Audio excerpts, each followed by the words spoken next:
Yes. आप सभी को जय जोहार।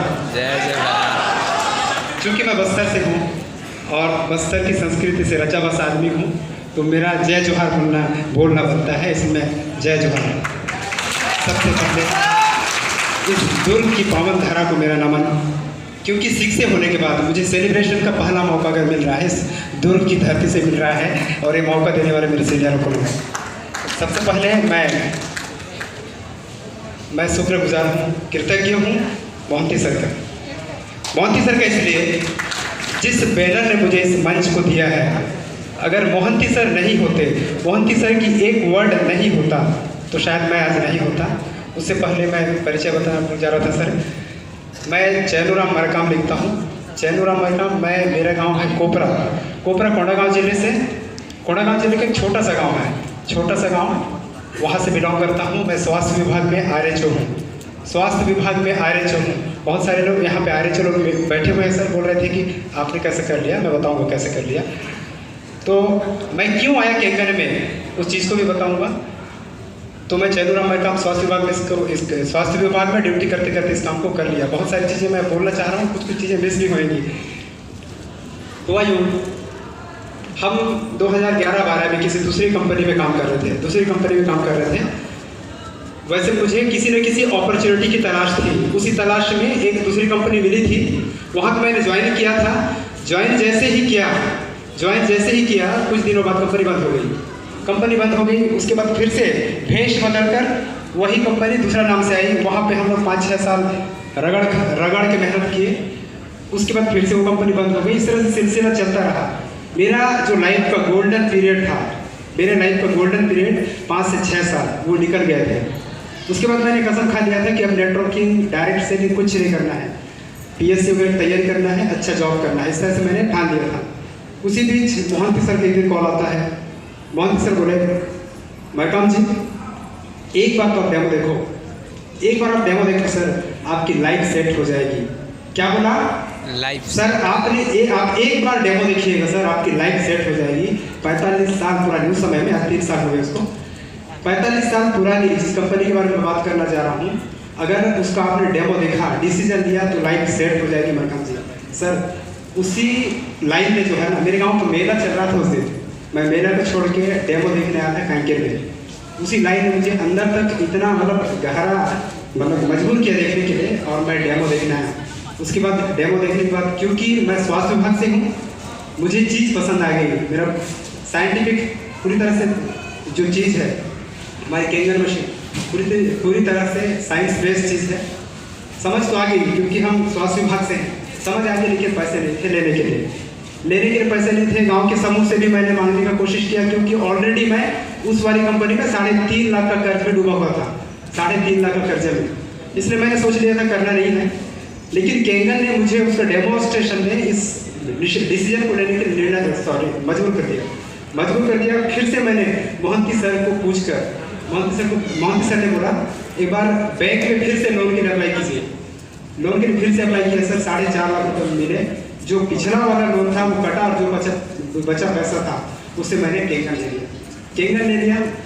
और मैं सर माई दुर्गेश्वरी के चरणों को मैं नमन करता हूँ सर, इसलिए क्योंकि आप भी उसी जगह से हैं और मैं भी उसी जगह से हूँ। और मेरा काम भी सितंबर 18 में उसी किरण बच्चेरी के होटल से स्टार्ट किया था हम लोगों ने।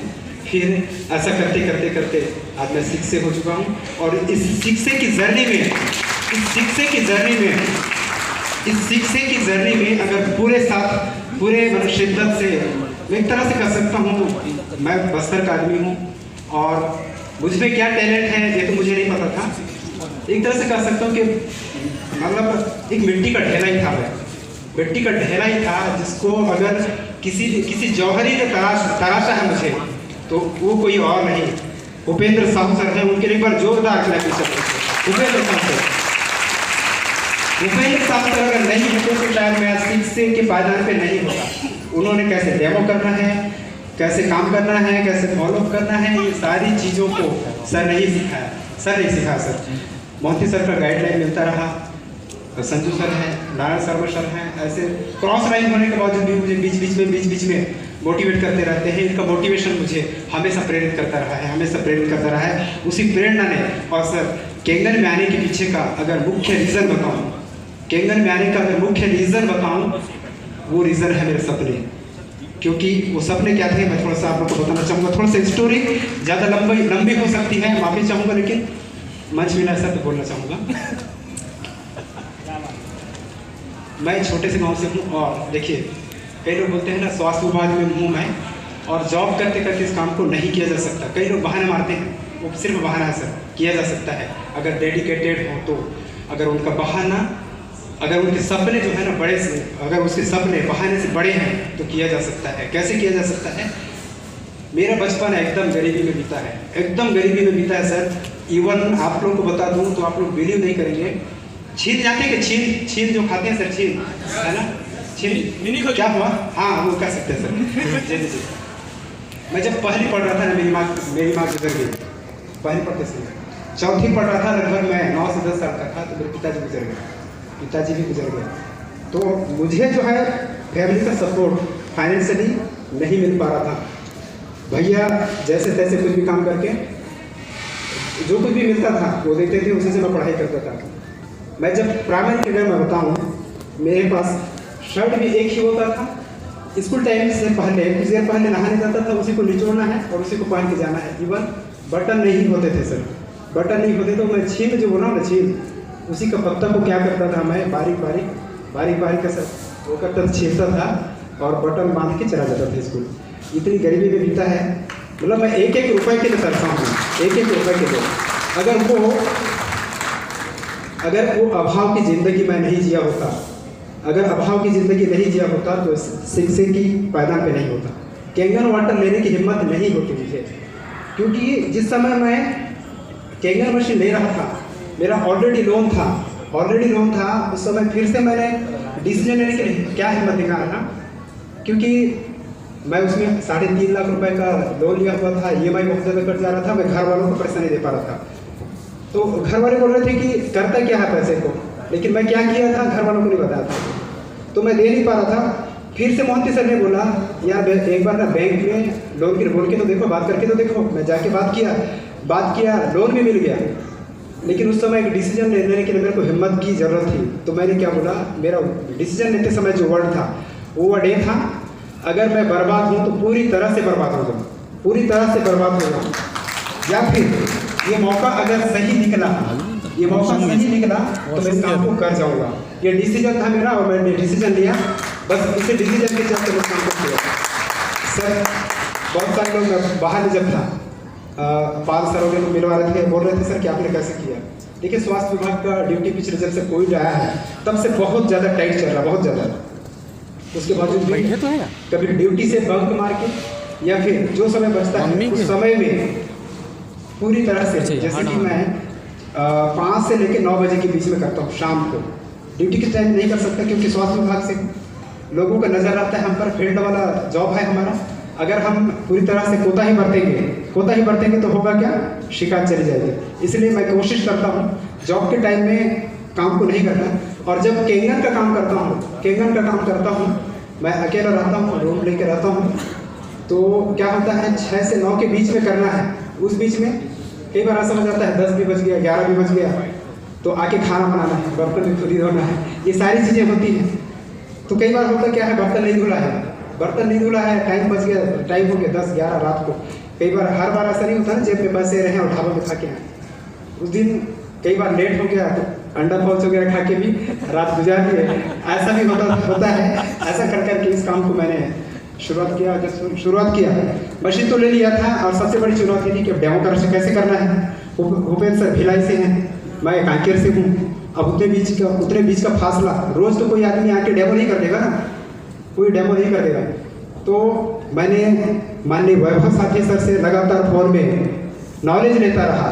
सर हाइड्रोजन कैसे काम करता है, एंटीऑक्सीडेंट कैसे काम करता है, मशीन के बारे में, ये तीनों प्रॉपर्टीज़ हमारे बॉडी में कैसे काम करते हैं। मुझे फ़ोन से मैंने वैभव साथी सर के माध्यम से बहुत ज़्यादा जानकारी लिया और उसी जानकारी ने मुझे इस काम को करने के लिए, अच्छा से करने के लिए प्रेरित किया।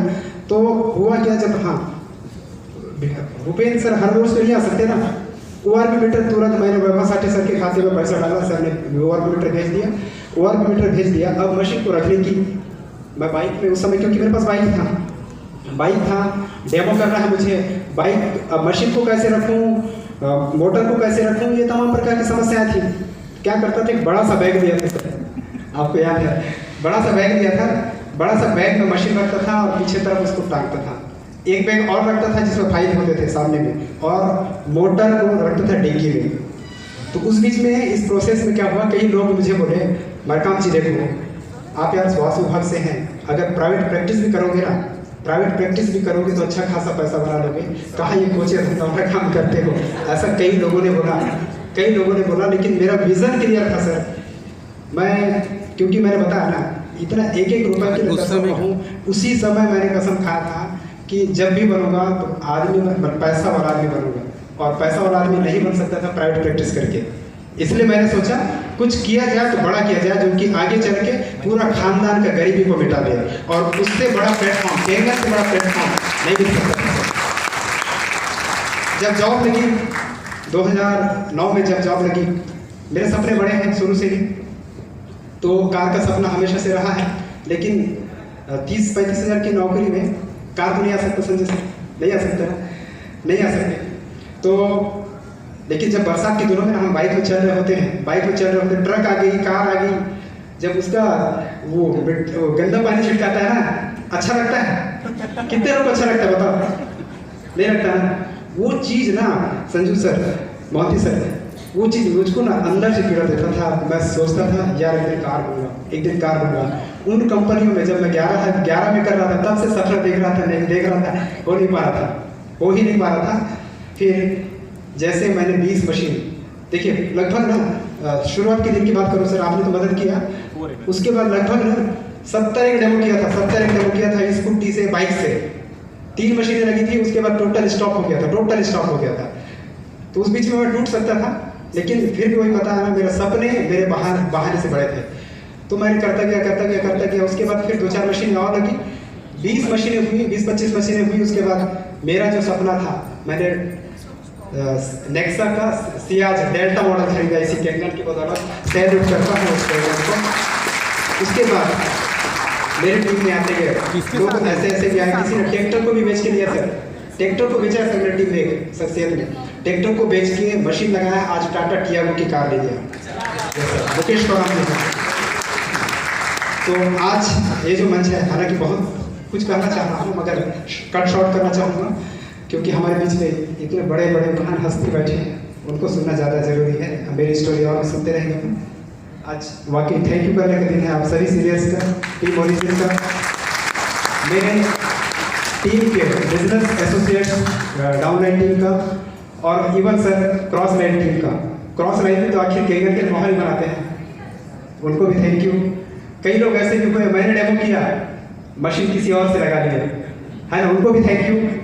और उसको भी इसलिए थैंक यू इसलिए, क्योंकि जब वो मशीन उस तरफ मेरे से देख के दूसरी तरफ से लगा है, तो मैं सोचता था चलो तेरे अंदर में कुछ खामी होगा, उसको दूर करना है, और एक अच्छा आदमी बन के, एक अच्छा नॉलेज वाला आदमी बन के इस काम को करते हुए इस छोटी सी जर्नी का मेरे शीशे का रैंक हासिल करने के लिए जिन इस प्रकृति के जर्रे को मैं थैंक यू करना चाहूँगा। मेरी गाड़ी को भी थैंक यू करना चाहूँगा। अगर गाड़ी नहीं होती सर नहीं कर सकता था। हर वो चीज़ को विशेष रूप से मैं भूपेंद्र साहू की फैमिली को, नारायण शर्मा की फैमिली को विशेष रूप से थैंक यू करना चाहूँगा, क्योंकि यही 2 जौहरी हैं सर मुझको इस काबिल बना दिए। आप सभी को बहुत थैंक यू।